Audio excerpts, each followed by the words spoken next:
तो मेरा नाम है, नमस्कार है प्यारे बच्चों। आईटीआई आपने कर लिया है इलेक्ट्रीशियन ट्रेड से, बिहार इलेक्ट्रिसिटी की आप तैयारी करने जा रहे हैं और ट्रेड से आपको लगता है डर, क्योंकि हमको पता है कि आपने डिग्री कैसे ली है। ये हमें बहुत बढ़िया से पता है कि आपने डिग्री कैसे ली है। तो मेरे दोस्त एक छोटी सी कहानी मैं आपके साथ शेयर करता हूं, गौर फरमाइएगा। कभी आपने साइकिल चलाया होगा और कभी ऐसा भी सिचुएशन होगा कि साइकिल चलाना आपको नहीं आ रहा होगा। तो जब नहीं आ रहा होगा तो बहुत बार ट्राई किए होंगे और लग रहा होगा कि क्या ये हमसे हो पाएगा, क्या ये हमसे नहीं हो पाएगा, और बड़ा टफ लग रहा होगा। कभी गिर जाते होंगे, कभी घुटना चला जाता होगा, कभी चोट लग जाता होगा। लेकिन जब आप साइकिल चलाना सीख गए, अब आपको कोई कहेगा कि साइकिल चला पाओगे तो आपको ये मजाक लगता है। मतलब अगर आप किसी चीज को रगड़िएगा, गिरिएगा, चलिएगा, चलने की कोशिश कीजिएगा और सीख जाइएगा तो वो मजाक लगेगा। आप पहली बार ही गिर जाइएगा, छोड़ दीजिएगा, तब फिर वो आपके लिए जीवन भर भारी रहेगा। बहुत सारे लोग अभी भी इस पृथ्वी पर विराजमान है जिनको साइकिल चलाना आज तक नहीं आया।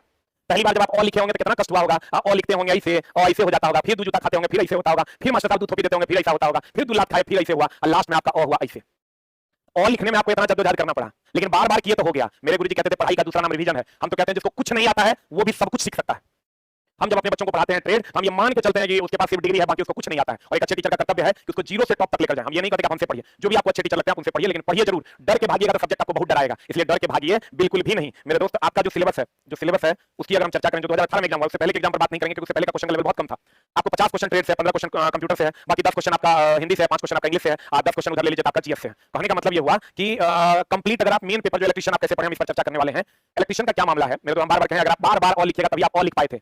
उस टाइम और लिखने में इतनी दिक्कत थी, आज युधिष्ठिर भी आप बहुत आसानी से लिख लेते हैं। तो जुड़िएगा, पढ़िएगा तो हो जाएगा किसी भी टीचर से। मेरे दोस्त, आपका अगर हम थ्योरी और न्यूमेरिकल्स की बात करें, लगभग 34 से 35 आपका थ्योरी रहता है और 15 से 16 आपका न्यूमेरिकल रहता है। हम अगर कहीं परेशानी होता है 40 से 42 थ्योरी और 7 से 8 न्यूमेरिकल रहेगा। और आपका जो ये चैप्टर दिया हुआ है, बहुत सारे लोग ये कहते हैं कि सर इसी चैप्टर से मेरा काम हो जाएगा, इतना हम पढ़ लेंगे तो हो जाएगा, ये सिलेबस में है वो सिलेबस में नहीं है। आपके सिलेबस को हम थोड़ा सा एक्सप्लेन कर देते हैं और मेरे तो बहुत आसान हो जाएगा। Alternator that is AC generator. AC generator की अगर हम बात करें तो उसमें अल्टरनेटर आता है, छोटे जनरेटर को डायनामो कहते हैं, डायनामो एसी जनरेटर अल्टरनेटर सब इसमें आ जाता है। पावर जनरेशन में जैसे थर्मल पावर प्लांट है, हाइड्रो पावर प्लांट है, न्यूक्लियर पावर प्लांट है, इस सब आपको इसमें पढ़ना है। सिंगल फेज इंडक्शन मोटर है, सिंक्रोनस मोटर है, थर्मल, हाइड्रो इलेक्ट्रिक, न्यूक्लियर, इस सब पावर प्लांट पढ़ना है। नॉन कन्वेंशनल एनर्जी सोर्सेस पढ़ना है। नॉन कन्वेंशनल में आ जाएगा चला जो अभी हम लोग यूज करते हैं, सौर ऊर्जा, वायु ऊर्जा, भूतापीय ऊर्जा, ये सब आपको पढ़ना है। 3 फेज इंडक्शन मोटर है, ट्रांसफार्मर वाइंडिंग है, ट्रांसमिशन ऑफ इलेक्ट्रिकल पावर है जो ट्रांसमिशन होता है रोड पर, अंडरग्राउंड केबलिंग है, एसी मशीन वाइंडिंग है, सर्किट ब्रेकर है, डीसी ड्राइव्स है, जैसे सर्किट ब्रेकर है, इस सबसे एयर ब्लास्ट सर्किट ब्रेकर का क्वेश्चन पिछली बार भी पूछा था।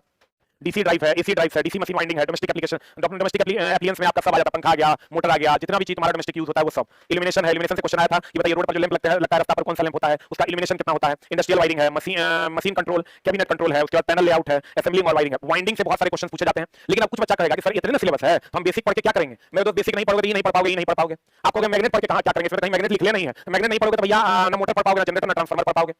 तो आपको अगर हम ई सिलेबस, आप इस सिलेबस को कृपया, हम तो कहेंगे मेरा फला मानिए, सबका अपना अपना मामला है, ये सिलेबस फॉलो नहीं करना है। आपको कंप्लीट फुल सिलेबस पढ़ लेना है। बार-बार हर एग्जाम के लिए अलग-अलग सिलेबस नहीं पढ़ना है। Full syllabus zero to top एक बार पढ़ लीजिए कि आपको बिहार इलेक्ट्रिसिटी में भी काम दे दे, एलपी में भी काम दे दे, दिल्ली मेट्रो आई तो उसमें भी काम दे दे। एक के बार आप फुल सिलेबस पढ़िए। ये जो छांट के पढ़िएगा ना चलेगा बुरा में। फिर दूसरे एग्जाम के लिए बेसिक अलग से पढ़ना होगा, मैग्नेट अलग से पढ़ना होगा, बहुत सारे इसमें जो नहीं है वो अलग से आपको पढ़ना पड़ेगा, तो मामला गड़बड़ा जाएगा। हो सकता है कभी-कभी ऐसा जैसे इसमें ट्रांसफार्मर वाइंडिंग दिया हुआ है, अब वहां जब आप देखिएगा ट्रांसफार्मर से सवाल पूछा है कोर क्षति से, पूछा है कांस्टेंट लॉस, कोर क्षति आयरन क्षति से क्वेश्चन पूछा, आप कहेगा तो सिलेबस में नहीं था, कैसे पूछ दिया। तो भैया ऐसा नहीं होगा। पूरा सिलेबस, अगर ट्रांसफार्मर वाइंडिंग या कॉइल वाइंडिंग नहीं पढ़ना, पूरा सिलेबस पढ़ना। इसका प्रॉपर में ध्यान रखिए तभी आपका काम होगा, नहीं तो फंस जाएगा। बहुत ऐसा जगह हम देखिए चला जब हम इसके चीजों को एनालाइज किए, बहुत सारी चीज में नहीं लिखा हुआ है उससे सवाल है। तो आपको पूरा सिलेबस पढ़िए ताकि एलपी में भी काम आ जाए, डीएमआरसी में भी काम आ जाए, इसरो में भी काम आ जाए, सेल गेल कहीं भी एग्जाम दीजिए तो काम आ जाए।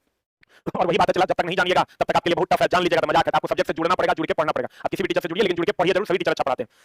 अगर आप हम बुक की बात कीजिएगा, हमसे क्या हेल्प मिलेगा आपको, तो हमसे मिलेगा आपको आईटीआई इलेक्ट्रीशियन ग्रुप के लिए हमारी एक किताब आती है एसके झा इलेक्ट्रीशियन करके। ये बुक आपके लिए उपयोगी है। आप ये बुक आप लेके इसको पढ़िए, इससे आपका काम हो जाएगा। कुछ अलग से हम न्यूमेरिकल का पीडीएफ, कुछ अलग से और पीडीएफ हम आपको प्रोवाइड करवाएंगे। आप चैनल से जुड़े रहिएगा तो आपको मिल जाएगा। और दूसरा कुछ और मटेरियल आने वाला है, बहुत जल्द आपके सामने होगा। और मेरे दोस्त, आप अगर हमसे जुड़कर बैच लेना चाहते हैं या पढ़ना चाहते हैं तो हमारा एक ऐप है आस ऑफिशियल ऐप।